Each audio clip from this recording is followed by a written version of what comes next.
Que la paix soit sur vous, les Gaulois et les Gauloises, courageux résistants et opposants à la dictature sataniste, qui bientôt ne sera plus mondiale, mais locale, puisque en France, nous aurons réussi à la supprimer et nous aurons réussi à rétablir la monarchie.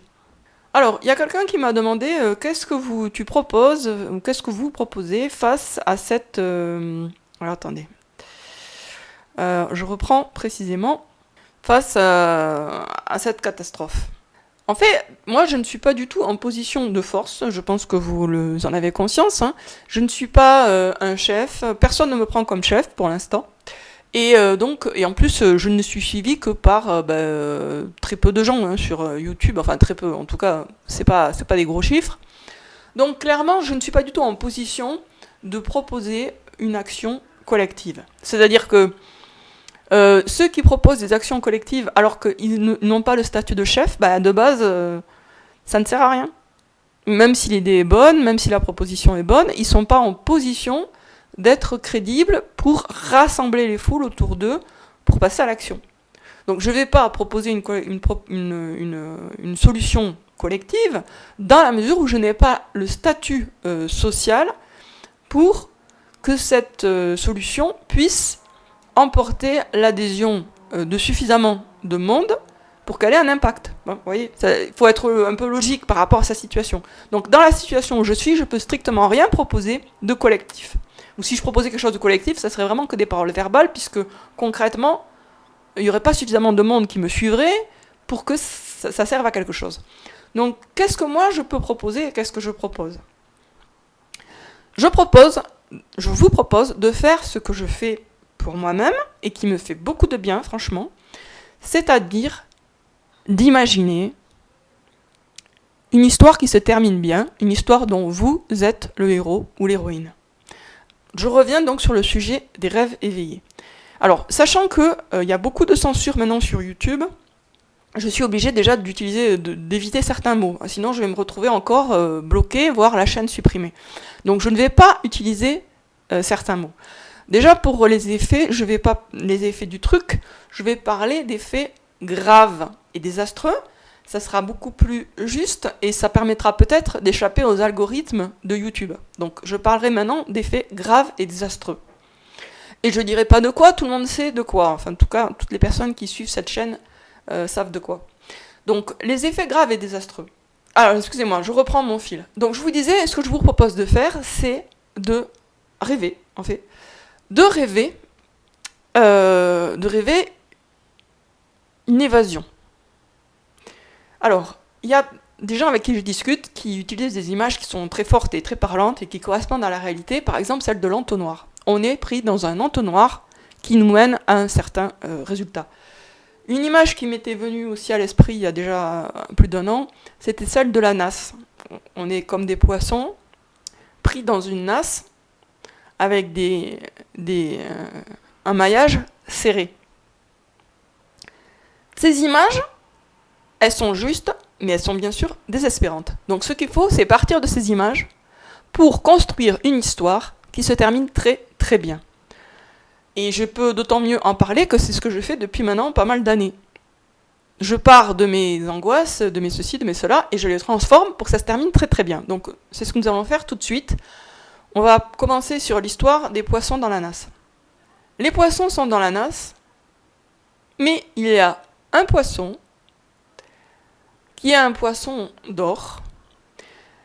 Et lui, il a, on va dire, une mâchoire exceptionnellement puissante qui lui permet de sectionner une maille de la nasse et de se faufiler en dehors. Retenez bien ce verbe, se faufiler. Pourquoi j'insiste sur ça, se faufiler ?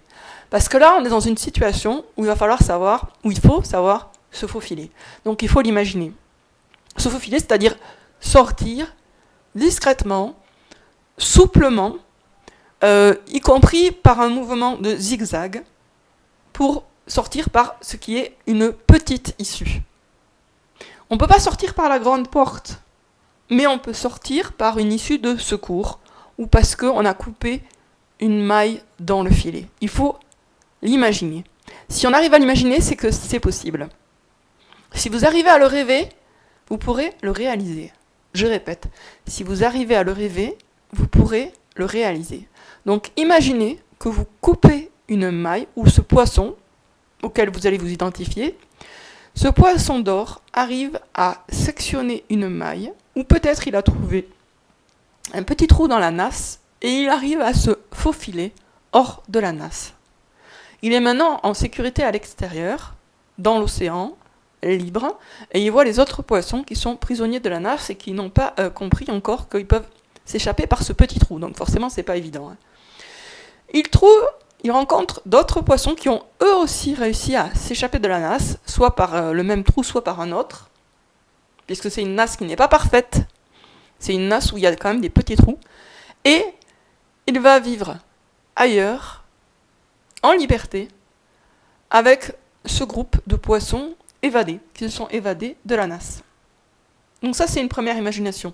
Alors, on pourrait aller plus loin, parce que là, le problème, c'est qu'on est encore dans le stade où on s'assimile soi-même à des animaux relativement impuissants, voire totalement impuissants, parce que les poissons sont quand même pas des animaux qui ont beaucoup de pouvoir. C'est pour ça que dans plusieurs rêves, j'imagine moi des transformations. Parfois la souris se transforme en Jeanne d'Arc, parfois, etc. Bon, il y a des changements. Ou elle se transforme en Hermine. Maintenant, on va venir sur l'image de l'entonnoir. Donc, on imagine qu'il y a des gens qui sont pris dans un entonnoir géant. Ils sont aspirés vers le bas de l'entonnoir. Et vous faites partie de ces gens-là. Mais vous avez quelque chose que la plupart des autres n'ont pas. Vous avez un couteau. Donc ce que vous faites, c'est que vous sortez votre couteau et vous donnez un coup de couteau dans l'entonnoir, ce qui crée une turbulence à la hauteur du cou. Et donc vous réussissez en fait à ouvrir une brèche dans l'entonnoir par laquelle de l'eau s'échappe et vous, emporté par la puissance de l'eau, vous vous retrouvez hors de l'entonnoir, en liberté, en sécurité. Je répète, en liberté et en sécurité, ou en sécurité et en liberté, à l'extérieur de l'entonnoir. Alors, c'est pas grand-chose, ce qu'on a fait là. Mais qu'est-ce qu'on a fait quand même ? On a imaginé une issue. Vous allez me dire, oui, mais littéralement, au sens littéral, on n'a rien imaginé du tout, on n'a pas de solution concrète. Croyez-en vraiment mon expérience.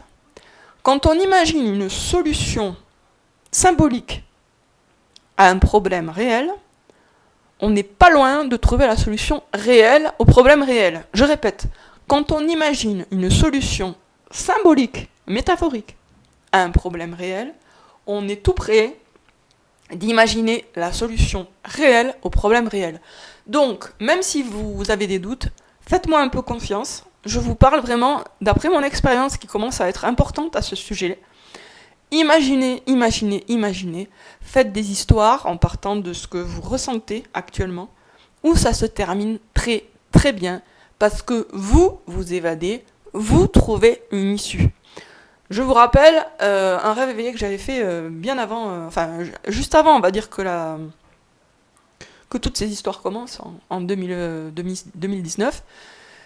J'étais dans une pièce, il y avait un troupeau de rhinocéros qui rentrait en masse, donc je manquais de me faire écraser, je me collais contre le mur, je remontais doucement à contre-flot, et j'arrivais à sortir par la porte, je montais d'étage, et je me retrouvais en sécurité.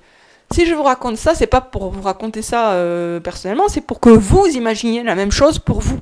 Imaginez la même chose pour vous. Imaginez que vous êtes dans cette pièce, les rhinocéros rentrent, vous arrivez à échapper à leur piétinement en vous plaquant contre le mur, vous remontez progressivement et vous arrivez à sortir de la pièce, et hors de la pièce, c'est bon, il n'y a plus de danger. Il n'y a plus de danger. Imaginez pareil, vous voyez le poisson d'or qui arrive à se faufiler hors de la nasse parce qu'il y a une maille qui était rompue, ou peut-être même que c'est lui qui a réussi à couper la maille et qui réussit à sortir du piège. Imaginez que vous sortez du piège. Imaginez que vous vous retrouvez en sécurité à l'extérieur du piège. Je vous raconte aussi vite fait un rêve éveillé que j'ai fait là aussi avant pas mal de trucs, mais bon, qui était un peu prémonitoire. Je me retrouve devant une espèce de montagne, je suis tentée de la grimper, puis je comprends que c'est une mauvaise idée, parce qu'en observant bien, je m'aperçois que cette montagne qui est blanche et lisse et très régulière, en fait c'est pas une montagne, c'est une dent. Je suis à l'intérieur d'une gueule géante. Donc je suis pas du tout en sécurité, je suis dans la gueule du loup, qui est un loup démesuré. Là, qu'est-ce que je fais ? Je me faufile en virevoltant, je suis une espèce de papillon, et sans trop monter, pour pas être trop repérable et repéré. Donc, en papillonnant, en zigzagant, je sors de la gueule du loup, et je me retrouve en sécurité à l'extérieur. Donc, comprenez bien qu'il y a deux espaces. Un espace interne, l'espace du piège, celui de la gueule du loup, celui de la nasse, celui de l'entonnoir. C'est vrai, il y a cet espace, il existe, on ne peut pas le nier, mais il y a aussi un autre espace, l'espace externe, celui où vous êtes en sécurité, à l'extérieur de l'entonnoir, à l'extérieur de la gueule du loup et à l'extérieur de la nasse. Imaginez-vous sortir de la nasse, imaginez-vous sortir de l'entonnoir d'une manière ou d'une autre. Moi, je vous conseille de faire un trou carrément dans l'entonnoir et d'en sortir comme ça. Imaginez-vous sortir de la gueule du loup. Imaginez-vous sortir de la pièce où sont les rhinocéros. Faites-le délicatement, prudemment. On n'est pas en situation d'essayer de foncer dans le tas, parce qu'on est minoritaire dans le rêve. Donc on se faufile et on sort. Et quand on est sorti, on respire à fond et on se dit et on dit « Louange à Dieu qui m'a délivré. Louange à Dieu qui m'a délivré comme il a délivré Moussa. Louange à Dieu qui m'a délivré comme il a délivré Joseph, etc. Louange à Dieu qui m'a délivré, louange à Dieu qui m'a apporté la sécurité et la liberté. La sécurité et la liberté. » Imaginez ça, libérez votre imagination. Donnez-vous le droit d'imaginer le meilleur pour vous. C'est extrêmement important pour la suite. Vous devez le faire. C'est votre devoir de croyant. Vous devez utiliser votre imagination pour imaginer votre propre évasion. Pourquoi c'est votre devoir de croyant ? Parce que vous devez imaginer votre propre évasion pour pouvoir ensuite imaginer la victoire des croyants contre la dictature sataniste. Si vous n'arrivez pas à imaginer votre évasion individuelle, vous ne pourrez pas imaginer la victoire collective. Et vous ne pourrez pas y participer non plus. Donc imaginez votre évasion individuelle pour pouvoir ensuite, ou parallèlement, imaginer la victoire collective des croyants.